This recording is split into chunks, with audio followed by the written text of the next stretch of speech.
Welcome back to my channel Edu Ease. 8ാം ക്ലാസ്സിൻ്റെ social science exam ആണ് Monday നടക്കാൻ പോകുന്നത്.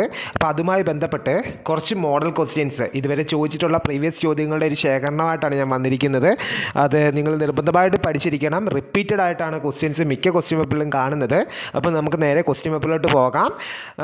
Second terminal model examination 2024-25 social science class 8. First ചോദ്യം, what are the factors that prompted Alexander to attack India? Answer 2 points എഴുതിയ 2 mark കിട്ടും. First point, to capture all regions under the Persian emperor to spread Greek culture. ഈ 2 points ആണ് അതിൻ്റെ answer. Second ചോദ്യം, who was the famous Kushana ruler? Mention the style of sculpture that developed during the reign of Kushanas. Kushana റൂളറിൻ്റെ famous ആയിട്ടുള്ള Kushana ruler ആരാന്ന് ചോദിച്ചാൽ ഓർത്ത് വെച്ചിരിക്കണം, കനിഷ്കയാണ് കേട്ടോ. കനിഷ്ക, KANISHKA, കനിഷ്ക. അവിടെ ആ ഇതുമായിട്ട് ബന്ധപ്പെട്ടുള്ള മേജർ സ്റ്റൈൽ ഏതാണെന്ന് ചോദിച്ചാൽ ഗാന്ധാര സ്കൾപ്ചർ. എന്താണ് ഗാന്ധാര സ്കൾപ്ചർ? തേർഡ് ചോദ്യം, നമ്മളുടെ മാപ്പുമായി ബന്ധപ്പെട്ടതാണ്. ഞാൻ കഴിഞ്ഞ ക്ലാസ്സിലെ പറഞ്ഞായിരുന്നു, ആ ഒരു മാപ്സിൻ്റെ കളക്ഷൻസ് മൊത്തം പഠിച്ചിരിക്കണം. അത് അവിടുന്ന് എവിടുന്ന് വേണേലും ചോദ്യം വരാം. അതിൽ നമ്മൾ ജോഗ്രഫിക്കൽ ഫീച്ചേഴ്സ് ഉള്ളൊരു വലിയൊരു ബോക്സ് ഉണ്ട്, അത് ഫുള്ള് പഠിച്ചിരിക്കണം. അപ്പോൾ ഇവിടെ ചോദിച്ചിരിക്കുന്നത് ഏതാണെന്ന് നോക്കിയേ, 2 പിക്ചേഴ്സാണ് തന്നിരിക്കുന്നത്. 2 പിക്ചേഴ്സിൻ്റെ ആൻസർ കറക്റ്റ് ആക്കിയാൽ 2 മാർക്സ് കിട്ടും. ഫസ്റ്റ് പിക്ചർ സ്ഥിരം ചോദിക്കുന്നതാണ്. ഈ ഫസ്റ്റും സെക്കൻഡും പിക്ചർ സ്ഥിരമായിട്ടുള്ള എക്സാമിന് കാണുന്നതാണ്. ഒന്നാമത്തത് ഫോർട്ട് കോട്ടയും, രണ്ടാമത്തത് എന്താണ് ഗ്രേവിയാർഡുമാണ്. ഓക്കെ, ഇനി നമുക്ക് നെക്സ്റ്റ് ക്വസ്റ്റ്യനിലേക്ക് പോകാം. Fourth question, legislature is one of the organs of government of India. നമ്മുടെ ഫസ്റ്റ് പാർട്ട് പുസ്തകത്തിലെ 4ാമത്തെ ചാപ്റ്റർ അവർ ഗവൺമെൻറ് എന്ന് പറഞ്ഞ ചാപ്റ്ററിലെ ചോദ്യമാണ്. എന്താണ് legislature is one of the organs of government of India, write the other 2 organs. പക്ഷെ ഞാൻ ആൻസറിൽ ലെജിസ്ലേച്ചറും കൂടെ എഴുതിയിട്ടുണ്ട്. കാരണം എന്ന് വെച്ചാൽ ക്വസ്റ്റ്യൻ അധികം നോക്കാത്ത ഒരാളാണെങ്കിൽ തീർച്ചയായിട്ടും ആ ലെജിസ്ലേച്ചർ അങ്ങ് എന്ത് ചെയ്യും, വിടും. എക്സാമിന് ചിലപ്പോൾ ഇനിയും 3 organs of government of India ചോദിക്കുന്നതെങ്കിൽ അന്നേരം ആ ഫസ്റ്റ് വേർഡ് ചിലപ്പോൾ നിങ്ങൾ ഓർക്കണമെന്നില്ല. അതുകൊണ്ടാണ് ഞാനത് 3 എഴുതിയിരിക്കുന്നത്. 3 പഠിച്ചിരിക്കണം. ഏതൊക്കെയാണ്? Legislature, executive, judiciary. Okay, next complete the table. Table എന്ത് ചെയ്യുക, കംപ്ലീറ്റ് ചെയ്യുക. നമ്മുടെ റൂളേഴ്സും അവർ ഭരിച്ചിരുന്ന ഡൈനാസ്റ്റീസ്, ആ റൂളേഴ്സ് ആൻഡ് ഡൈനാസ്റ്റിയാണ് അവിടെ കൊടുത്തിരിക്കുന്നത്. ആദ്യത്തെ ആളുടെ റൂളറിൻ്റെ പേര് ബിംബിസാര. അദ്ദേഹത്തിൻ്റെ ഡൈനാസ്റ്റിയാണ് ഹരിയാങ്ക ഡൈനാസ്റ്റി. പഠിച്ചു വെച്ചോണം, ബിംബിസാര, ഹരിയാങ്ക ഡൈനാസ്റ്റി, HARYANKA, ഹരിയാങ്ക ഡൈനാസ്റ്റി. അടുത്തത് ശിശുനാഗൻ, SHISHUNAGAN, ശിശുനാഗൻ്റെ ആണെങ്കിൽ ആ പേരിൽ തന്നെ ഉണ്ട് ഡൈനാസ്റ്റി, ശിശുനാഗ ഡൈനാസ്റ്റി. മൂന്നാമത്തത് എന്താണ്? മഹാപത്മാനന്ദൻ. എന്താണ്? മഹാപത്മാനന്ദൻ. ആ റൂളർ ഏത് ഡൈനാസ്റ്റിയാന്ന് ചോദിച്ചാൽ നന്ദ ഡൈനാസ്റ്റി കേട്ടോ, Nanda dynasty. Next complete the table. ടാക്സസും ആ ടാക്സസ് എന്തിനൊക്കെയാണ്, ഏതൊക്കെ ഇതിന്മേലുള്ള ടാക്സസ് ആണ് നമ്മുടെ ടെക്സ്റ്റിലുള്ള ക്വസ്റ്റ്യൻ തന്നെയാണ്. അത് 4 ഉണ്ട്. ആ ബോക്സ് നിങ്ങൾ കംപ്ലീറ്റ് ആയിട്ടും നിർബന്ധമായിട്ട് ആ കംപ്ലീറ്റ് ബോക്സ് ഫുൾ ബോക്സും പഠിച്ചിരിക്കണം. ഇപ്പം നമുക്ക് ചോദിച്ചിരിക്കുന്ന ക്വസ്റ്റ്യൻസിൻ്റെ ഒരു മെയിൻ മാത്രമേ ഞാൻ എഴുതിയിട്ടുള്ളൂ. അപ്പോൾ ഓർത്ത് വെച്ചോണം, ആ ബോക്സ് ഫുള്ള് പഠിച്ചോണം ടെക്സ്റ്റ് നോക്കിയിട്ട്. ഓക്കെ, ഒന്നാമത്തെ ടാക്സ് ആണ് ഭാഗ. ഭാഗ എന്തിൻ്റെ ടാക്സ് ആണെന്ന് ചോദിച്ചാൽ ടാക്സ് ഓൺ ലാൻഡ്. അടുത്തത് ബാലി, അതെന്താണ്? Tax on fruits and flowers. നിർബന്ധമായിട്ട് ഇത് 2 മാത്രമല്ല പഠിക്കേണ്ടത്. എന്ത് ചെയ്തിരിക്കണം? ആ ബോക്സ് ഫുള്ളായിട്ട് നിങ്ങൾ എന്തിരിക്കണം, പഠിച്ചിരിക്കണം. ഓക്കെ, അടുത്ത ചോദ്യം, list out the negative impacts of ultra violet raise. ചിലപ്പോൾ നമുക്ക് എക്സാമിന് UV റേസ് എന്ന് മാത്രമായിരിക്കും തരുന്നത്. അതിൻ്റെ നെഗറ്റീവ് ഇമ്പാക്ട്സ് ലിസ്റ്റ് ഔട്ട് ചെയ്യാൻ പറഞ്ഞാൽ ഈ പോയിന്റ്സ് ആണ് എഴുതേണ്ടത് കേട്ടോ. എന്തൊക്കെയാണ്? First point, dust particles brought to the atmosphere by wind. Second point, dust particles erupted, ERUPTED, erupted through volcanoes കേട്ടോ, volcanoes, VOLCANOES. Third one, ash formed by burning of meteors. അപ്പോൾ ഈ പോയിന്റ്സ് എന്ത് ചെയ്തിരിക്കണം, നിർബന്ധമായിട്ട് നിങ്ങൾ എഴുതിയിരിക്കണം. അൾട്രാ വയലറ്റ് റേസിൻ്റെ impacts, negative impacts ചോദിച്ചാൽ ഇത് നിങ്ങൾക്ക് നിർബന്ധമായിട്ട് എഴുതിയിരിക്കേണ്ടതാണ്. സാർ ഈ ക്വസ്റ്റ്യൻ പ്രിപ്പയർ ചെയ്തപ്പം ഇതേ ആൻസർ തന്നെ വരുന്ന ഒരു ക്വസ്റ്റ്യൻ ഉണ്ട്, നമ്മുടെ 10ാമത്തെ ചോദ്യം. അത് അന്നേരം ഞാൻ പറയാം. അപ്പം ഞാൻ അവിടെ എഴുതിയിട്ടുണ്ട് സെയിം ആൻസർ ക്വസ്റ്റ്യൻ നമ്പർ 7 എന്ന് കൊടുത്തിട്ടുണ്ട്. അപ്പോൾ ആ 10ാമത്തെ ചോദ്യത്തിൻ്റെ ഉത്തരവും എന്ത് തന്നെയാണ്? ഈ പോയിന്റ്സ് തന്നെ എഴുതിയാൽ മതി കേട്ടോ. അടുത്ത ചോദ്യം, right any 3 features of Lok Sabha. ലോക്സഭയുടെ പ്രധാനപ്പെട്ട 3 ഫീച്ചേഴ്സുകൾ എഴുതുക. ഞാനിവിടെ 5 ഫീച്ചേഴ്സ് എഴുതിയിട്ടുണ്ട്. ഇൻ കേസ് നിങ്ങൾക്ക് ഒരു എസ്സേ ടൈപ്പ് 5 മാർക്കിൻ്റെ ചോദ്യമായിട്ട് ചോദിച്ചാൽ നിങ്ങൾക്ക് എഴുതാൻ വേണ്ടിയാണ് ഞാൻ എന്ത് ചെയ്തിരിക്കുന്നത്, 5 പോയിന്റ്സ് എഴുതിയിരിക്കുന്നത്. ഒരു കാര്യം ഓർത്ത് വെച്ചോണം, നമ്മുടെ സോഷ്യൽ സയൻസ് ഒരുപാട് വലിച്ചു നീട്ടി എഴുതണമെന്നൊന്നുമില്ല. 5 മാർക്കിൻ്റെ ചോദ്യമാണെങ്കിൽ 5 പോയിന്റ്സ് അല്ലെങ്കിൽ ഒരു 6 പോയിന്റ്സ് ഒക്കെ ഉണ്ടെങ്കിൽ നിങ്ങൾക്ക് എന്ത് ചെയ്യും, ടീച്ചർ മാർക്ക് ഇടും കേട്ടോ. അപ്പോൾ right any 3 features of Lok Sabha. ലോക്സഭയുടെ 3 ഫീച്ചേഴ്സുകൾ എന്തൊക്കെയാണ്? ഫസ്റ്റ് പോയിന്റ്, 543 എത്രയാണ്? 543 543 ഡയറക്റ്റ്ലി എലക്റ്റഡ് മെമ്പേഴ്സ്. അപ്പോൾ ലോക്സഭയിൽ 543 ഡയറക്റ്റായിട്ട് എലക്ട് ചെയ്യുന്ന മെമ്പേഴ്സ് ഉണ്ട്, 2 നോമിനേറ്റഡ് മെമ്പേഴ്സ്. പിന്നെ ലോക്സഭ അറിയപ്പെടുന്നത് എന്താണ്? Known as house of representatives. എന്താണ്? ലോക്സഭ അറിയപ്പെടുന്ന പേരാണ് known as house of representatives. പിന്നെ എത്ര നാളത്തേക്കാണ് നമ്മൾ അതിൻ്റെ പീരീഡ് ഓഫ് ടൈം എത്രയാണ് ലോക്സഭയിൽ? Elected for a period of 5 years. എത്രയാണ്? 5 ഇയേഴ്സ്. പിന്നെ ലോക്സഭ പ്രിസൈഡ് ചെയ്യുന്നത് ആരാണ്? സ്പീക്കർ. നമ്മൾ ഓർത്തില്ലേ, ലോക്സഭ സ്പീക്കർ എന്നല്ലേ പറയുന്നത്. അപ്പോൾ എന്താ? Presided by the speaker. ഇതാണ് main features of Lok Sabha. Important ആണ്, പഠിച്ചിരിക്കണം. നെക്സ്റ്റ് ചോദ്യം, mention the names of the following related to ancient Tamilakam. Ancient തമിഴകവുമായി ബന്ധപ്പെട്ട കുറച്ച് ചോദ്യങ്ങളാണ് കൊടുത്തിരിക്കുന്നത്. അവിടെ 9ാമത്തെ ചോദ്യമാണ്. അത് ABC പോലെ കൊടുത്തിരിക്കുകയാണ്. എ എന്ന് പറഞ്ഞത് മോർണിംഗ് മാർക്കറ്റ്, രാവിലത്തെ ചന്ത. ആ രാവിലത്തെ ചന്ത അറിയപ്പെടുന്ന പേരെന്താണെന്നാണ് ചോദിച്ചിരിക്കുന്നത്. അപ്പോൾ മോർണിംഗ് മാർക്കറ്റ് അറിയപ്പെടുന്നതാണ് എന്തായിരുന്നു? മോർണിംഗ് മാർക്കറ്റ് ആണെങ്കിൽ നല്ലങ്ങാടി കേട്ടോ, NALANGADI, നല്ലങ്ങാടി. അടുത്തത് ഈവനിങ് മാർക്കറ്റ് ആണെങ്കിൽ അല്ലലാവണം. എന്താണ്? അല്ലലാവണം, ALLALAVANAM. ഇതൊക്കെ പഠിച്ചിരിക്കണം കേട്ടോ. അടുത്തത് the practice of exchange of goods. അതെന്താണ്? നൊടുതലാണ് അതറിയപ്പെടുന്നത് കേട്ടോ. The practice of exchange of goods, അത് ഏൻഷ്യൻ്റ് തമിഴകവുമായി റിലേറ്റ് ചെയ്ത വാക്കാണ്. എന്താണ്? നൊടുതൽ. ആ 3 ഇതും ഇമ്പോർട്ടൻ്റ് ആയിട്ട് പഠിക്കാം. 3 പോയിന്റ്, ആ 3 എണ്ണത്തിൻ്റെ 3 ആൻസേഴ്സ് എഴുതി വെച്ചാൽ 3 മാർക്സ് ആണ് നിങ്ങളുടെ കയ്യിൽ വരുന്നത് കേട്ടോ. നെക്സ്റ്റ് 10ാമത്തെ ചോദ്യം, list out the sources of dust particles in the atmosphere. അത് ചോദിച്ചാൽ നമ്മൾ മുമ്പ് എഴുതിയ പോയിന്റ്സ് ഇല്ലേ, ആ UV റേസിൻ്റെ ഡസ്റ്റ് പാർട്ടിക്കിൾസിലെ ആ പോയിന്റ്സ് ഇല്ലേ, ആ പോയിന്റ്സ് തന്നെ എഴുതി വെച്ചാൽ മതി. 7ാമത്തത് തന്നെ അതിൻ്റെ ആൻസർ കേട്ടോ. അതുകൊണ്ട് സെയിം ആൻസർ ക്വസ്റ്റ്യൻ നമ്പർ 7 എന്ന് കൊടുത്തിരിക്കുന്നത്, അല്ലാതെ അത് ആൻസർ അല്ല. അപ്പോൾ ഓർത്ത് വെച്ചോണം, ആ 7ാമത്തെ ചോദ്യത്തിൻ്റെ ആൻസർ തന്നെയാണ് അതെന്നാണ് ഉദ്ദേശിക്കുന്നത് കേട്ടോ. അടുത്തത് 11ാമത്തെ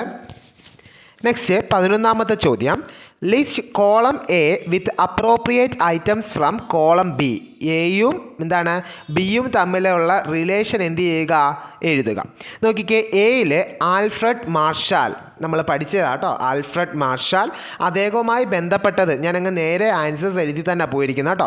ആൽഫ്രഡ് മാർഷാൽ ആണെങ്കിൽ principles of economics. Principles of economics എന്നൊരു ടേം കണ്ടാൽ ഓർത്ത് വെച്ചോണം ആരാണ്? ആൽഫ്രഡ് മാർഷാലാണ്. ഓക്കെ. അടുത്ത കാൾ മാക്സുമായിട്ട് ബന്ധപ്പെട്ട വാക്കാണ് ഡാസ് ക്യാപിറ്റൽ കേട്ടോ. ഡാസ് capital, Karl Marx, ഡാസ് capital. Mahatma Gandhi, അദ്ദേഹവുമായി ബന്ധപ്പെട്ട വാക്കാണ് ഹിന്ദ് സ്വരാജ്. അതുപോലെ ട്രൂട്ടിഷിപ്പ് എന്നൊരു വാക്കുണ്ട്, അത് ഓർത്ത് വെച്ചോണേ. ട്രൂട്ടിഷിപ്പ് ആരുമായി ബന്ധപ്പെട്ടതാണെന്ന് ചോദിച്ചാൽ ആരുമായിട്ടാണ്? മഹാത്മാഗാന്ധിയാണ് കേട്ടോ. അപ്പോൾ അതുപോലെ മഹാത്മാഗാന്ധിയുടെ ഐഡിയാസ് എന്ന് നമ്മുടെ ടെക്സ്റ്റ് ബുക്കിൽ കൊടുത്തിട്ടുണ്ട് ഒരു 4 പോയിന്റ്സ്. നിർബന്ധമായിട്ട് അത് എല്ലാവരും പഠിച്ചിരിക്കണം. മഹാത്മാഗാന്ധിയുടെ ഐഡിയാസ് കേട്ടോ, അത് പഠിച്ചിരിക്കണേ. അടുത്തത് എന്താണ്? ചാണക്യയുമായി റിലേറ്റ് ചെയ്തുള്ള വാക്കാണ് അർത്ഥശാസ്ത്ര. എന്താണ്? അർത്ഥശാസ്ത്രം. നെക്സ്റ്റ് 12ാമത്തെ ചോദ്യം, complete the chart related to Rigvedic society. Rigvedic സൊസൈറ്റിയുമായി ബന്ധപ്പെട്ട് ആ ചാർട്ട് എന്ത് ചെയ്യുക? കംപ്ലീറ്റ് ചെയ്യുക. നോക്കിയേ, ഋഗ്വേദിക് സൊസൈറ്റിയെ 3ആയിട്ട് തരംതിരിച്ചിട്ടുണ്ട്. ഏതൊക്കെയാണ്? First one priest, second one soldiers, third one എന്താണ്? Common people. സിമ്പിൾ അല്ലേ? ആ 3 എഴുതിയാൽ 3 മാർക്സ് ആണ്. നെക്സ്റ്റ് 13ാമത്തെ ചോദ്യം, what are the functions of the president of India. വളരെ റിപ്പീറ്റഡ് ചോദ്യമാണ്, എപ്പോഴും കയറി ചോദിക്കുന്നതാണ്. നമ്മുടെ ഇന്ത്യൻ പ്രസിഡന്റിന്റെ ധർമ്മങ്ങൾ, ഫങ്ഷൻസ് എന്തൊക്കെയാണ്? First point, appoint prime minister and other ministers. Second point, appoint chief justice and judges of supreme court. ആദ്യം എന്താണ്? പ്രൈം മിനിസ്റ്ററിനെയും ബാക്കി മിനിസ്റ്റേഴ്സിനെയും അപ്പോയിന്റ് ചെയ്യുന്നത് പ്രസിഡന്റ് ആണ്. സെക്കൻഡ് പോയിന്റ് എന്താണ്? Appoint chief justice and judges of the supreme court. എന്താണ്? Chief ജസ്റ്റിസിനെയും supreme കോർട്ടിലെ ജഡ്ജിമാരെയും appoint ചെയ്യുന്നത് ആരാണ്? President ആണ്. Third one, nominate 12 members of Rajya Sabha and 2 members of Lok Sabha. രാജ്യസഭയിലേക്ക് 12 മെമ്പേഴ്സിനെ നോമിനേറ്റ് ചെയ്യുന്നതും ലോക്സഭയിലേക്ക് 2 മെമ്പേഴ്സിനെ നോമിനേറ്റ് ചെയ്യുന്നതും ആരാണ്? ഇന്ത്യൻ പ്രസിഡൻ്റ് ആണ്. അടുത്തത്, act as the supreme commander of armed force. എന്താണ്? ആംഡ് ഫോഴ്സിൻ്റെയൊക്കെ സുപ്രീം കമാൻഡറായിട്ട് എന്താണ് ആക്ട് ചെയ്യുന്നത് ആരാണ്? പ്രസിഡന്റ് ഓഫ് ഇന്ത്യ ആണ്. അത് നമ്മുടെ ഇന്ത്യൻ പ്രസിഡന്റ് ആണ്. ഓക്കെ. അടുത്തത്, take decision on Mercy petitions. These are the main important functions of president of India. ഇനിയും സ്ഥിരം എക്സാമിന് ചോദിക്കുന്ന ചോദ്യമാണ്. ഒന്നെങ്കിൽ 4 മാർക്ക് അല്ലെങ്കിൽ 5 മാർക്ക് നിർബന്ധമായും ചോദിക്കുന്നത്. എസ് എ ആയിട്ടും ചോദിക്കും, അല്ലെങ്കിൽ 4 മാർക്ക് ചോദ്യമായിട്ട് ചോദിക്കുന്ന ചോദ്യമാണ്. ഇത് ചോദിക്കാത്ത ക്വസ്റ്റ്യൻ പേപ്പേഴ്സ് അധികം കാണത്തില്ല. നിങ്ങൾ നോക്കിക്കോ, ഇത് കാണും കേട്ടോ, എക്സാമിന് കാണുന്ന ചോദ്യമായിരിക്കും.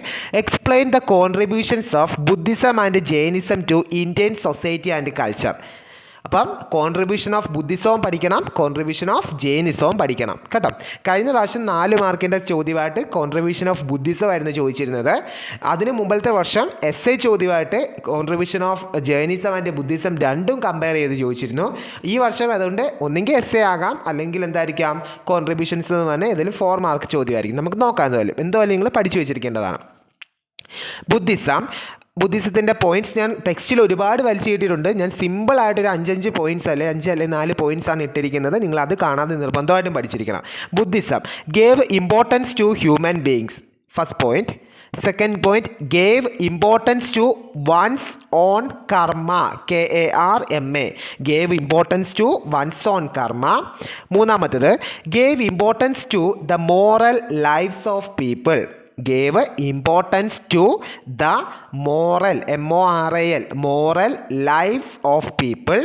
Fourth point, the administrative system of the Sanghas, which were formed for spreading Buddhism, helped the growth of democratic and value-oriented awareness in the society.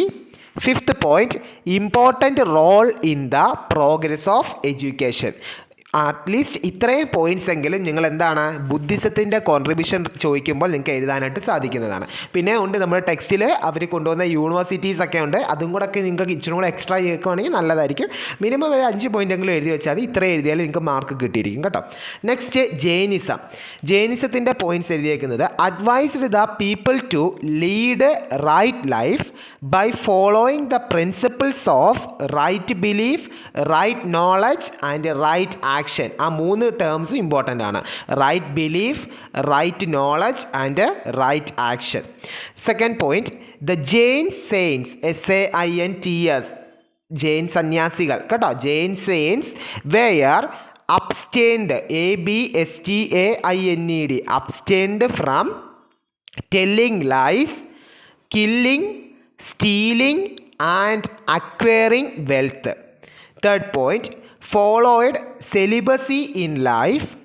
Fourth point, encouraged construction, CONSTRUCTION, construction of stone pillars, cave temples and statues. ഞാൻ ഈ ചില വാക്കുകളുടെ spelling എടുത്ത് പറയുന്നതെന്ന് വെച്ചാൽ ചിലവർക്ക് spellings നല്ലതായിട്ട് എന്ത് ചെയ്യാം ക്യാച്ച് ചെയ്യാനുള്ള കഴിവുണ്ടായിരിക്കാം, ചിലവർക്ക് അത്രയും ഇത് കാണത്തില്ല. അപ്പം ക്യാച്ച് ചെയ്യാൻ ബുദ്ധിമുട്ടുള്ള കുട്ടികൾക്ക് വേണ്ടിയാണ് ഞാനിങ്ങനെ സ്പെല്ലിങ്സ് എന്ത് ചെയ്യുന്നത് എടുത്ത് പറയുന്നത്. അതുപോലെ 7ാം ക്ലാസ് വരെ മലയാളം മീഡിയത്തിൽ പഠിച്ചിട്ട് 8ിലോട്ട് ഇംഗ്ലീഷ് മീഡിയത്തിലോട്ട് വന്ന കുട്ടികൾ കാണും. അവർക്കും ഈ സ്പെല്ലിങ്സ് ഒക്കെ ചിലപ്പോൾ ഈ സോഷ്യലിലെ ചില വാക്കുകൾ പെട്ടെന്ന് അത് ക്യാച്ച് ചെയ്യാൻ ബുദ്ധിമുട്ടായിരിക്കും. അവർക്ക് വേണ്ടിയാണ് ഞാനിങ്ങനെ ചില സ്പെല്ലിങ്സ് എടുത്ത് പറയുന്നത് കേട്ടോ. ഓക്കെ, അപ്പോൾ encouraged construction of stone pillars, cave temples and statues. ഇതാണ് കോൺട്രിബ്യൂഷൻ ഓഫ് ജൈനിസം ചോദിച്ചാൽ നിങ്ങൾക്ക് എഴുതേണ്ടത് കേട്ടോ. അപ്പോൾ ഇതൊരു എസ്സേ ചോദ്യമായിട്ട് ചോദിക്കാം, അപ്പോൾ അത് പഠിച്ചോണം. അടുത്തൊരു എസ്സേ ചോദ്യമാണ്, list out the methods of representing scales on maps. Scales എന്ന് കാണുമ്പോഴേ ഓർത്തോണം ഈ 3 എണ്ണമാണ് എഴുതേണ്ടത്. അത് എക്സ്പ്ലെയിൻ ചെയ്യുകയും വേണം. അതിന് മുമ്പത്തെ എക്സാമിനാണോ നടത്തില്ല, സ്കെയിൽസ് ഓൺ മാപ്സ് ചോദിച്ചു. അത് ഏതൊക്കെയാണെന്ന് എഴുതുന്നതിന് എത്രയാണ്? 2 മാർക്ക് എങ്ങാണ്ട്. പിന്നെ 3 മാർക്ക്. അത് ഏതൊക്കെയാണെന്ന് എഴുതുന്നതിന് 3 മാർക്ക്. പിന്നെ ഏതെങ്കിലും 2 എണ്ണം എന്ത് ചെയ്യണമായിരുന്നു? എക്സ്പ്ലെയിൻ ചെയ്യണമായിരുന്നു. 3 എണ്ണവും എക്സ്പ്ലെയിൻ ചെയ്യേണ്ട. അതിൽ പറഞ്ഞിട്ടുണ്ട് ഏതെങ്കിലും 2 എണ്ണം എക്സ്പ്ലെയിൻ ചെയ്താൽ മതി എന്ന് പറഞ്ഞിട്ടുണ്ട്. അങ്ങനെയായിരുന്നു 5 മാർക്സ് അവർ ഡിസ്ട്രിബ്യൂട്ട് ചെയ്തിരിക്കുന്നത്. പക്ഷേ ഞാനിപ്പം 3 എക്സ്പ്ലെയിൻ ചെയ്ത് എഴുതിയിട്ടുണ്ട്. നിങ്ങൾ എന്തുവല്ലതും ഫുള്ള് കാണാതെ പഠിച്ചേക്കണം. അപ്പം റെപ്രസെൻറ്റിങ് സ്കെയിൽസ് ഓൺ മാപ്സ് ഏതൊക്കെയാണെന്ന് ചോദിച്ചാൽ, ഒന്നാമത്തത് സ്റ്റേറ്റ്മെൻറ്റ് ഓഫ് സ്കെയിൽ, രണ്ടാമത്തത് റെപ്രസെൻറ്റേറ്റീവ് ഫ്രാക്ഷൻ, മൂന്നാമത്തത് linear scale.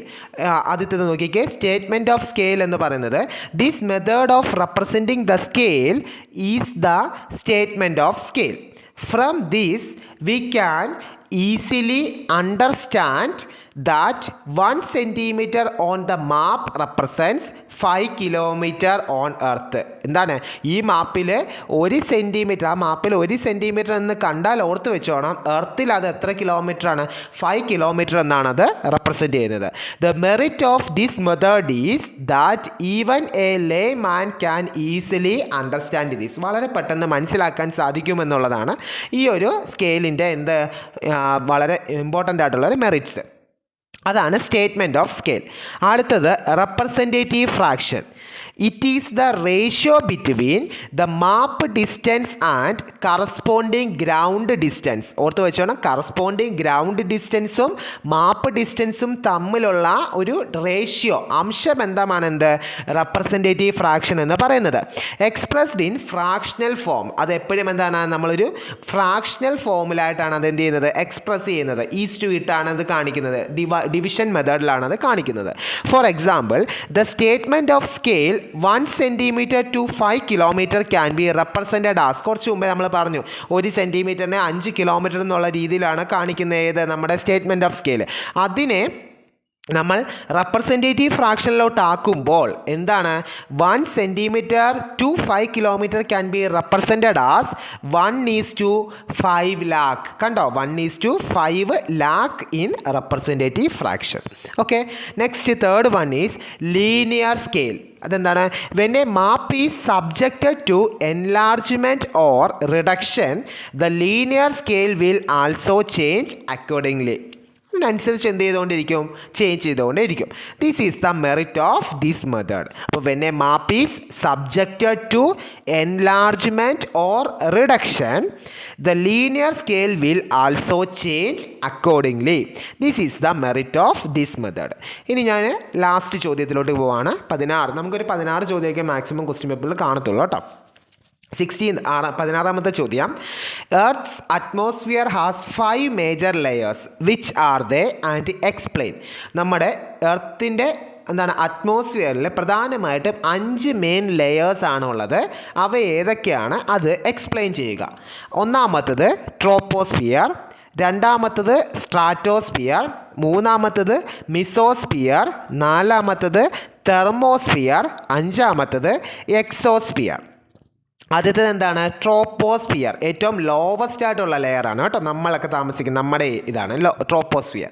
The lowest layer where weather and climate change occur. ഇത് നമ്മുടെ കാലാവസ്ഥയും നമ്മുടെ വെതറും, വെതർ എന്ന് പറഞ്ഞാൽ എന്താണെന്നറിയാമല്ലോ, കാലാവസ്ഥ പോലത്തെ ഇത് നമ്മൾ അതൊക്കെ എന്താണ്, ക്ലൈമറ്റും ഒക്കെ ചേഞ്ച് ചെയ്യുന്ന ഒരു ലെയർ, ഏറ്റവും ലോവസ്റ്റ് ആയിട്ടുള്ള ലെയർ ആണ് ഇത് ട്രോപ്പോസ്ഫിയർ എന്ന് പറയുന്നത്.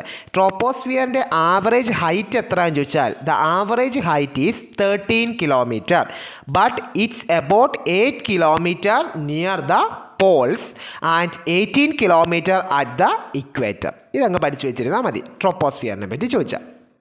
അടുത്തത് സ്ട്രാറ്റോസ്ഫിയർ.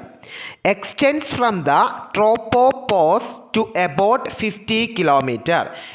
ഈ നമ്മുടെ ട്രോപ്പോസ്ഫിയറിനും സ്ട്രാറ്റോസ്ഫിയറിനും ഇടയിലുള്ളൊരു ചെറിയ ലെയറാണ് ഈ ട്രോപ്പോപോസ് എന്ന് പറഞ്ഞാൽ. നിങ്ങൾ അത് 7ാം ക്ലാസ്സിലൊക്കെ പഠിച്ചിട്ടുള്ളതാണ്, എല്ലാവരും ഇത് പഠിച്ചിട്ടുള്ള 7ൽ.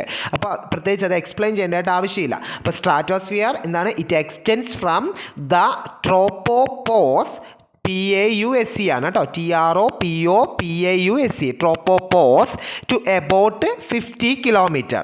The ozone layer in the stratosphere absorbs UV radiation from the sun which increases അതെന്തിന് സഹായിക്കുന്നു ദ ടെമ്പറേച്ചർ വിത്ത് ഓൾട്ടിറ്റ്യൂഡ് ഉയരം കൂടുന്നതനുസരിച്ച് അവിടുത്തെ ടെമ്പറേച്ചർ കൂടാനായിട്ട് സഹായിക്കുന്നു. ഓക്കെ, അടുത്തത് mesosphere extend to about 85 kilometre temperature decreases with altitude in the mesosphere. Altitude എന്ന് പറഞ്ഞാൽ ഹൈറ്റാണ്. Height എന്ത് ചെയ്യുന്നു, ഹൈറ്റിനനുസരിച്ച് അവിടുത്തെ ടെമ്പറേച്ചർ എന്ത് ചെയ്യുകയാണ്, കുറയുകയാണ് ഇവിടുത്തെ മീസോസ്ഫിയറിൽ.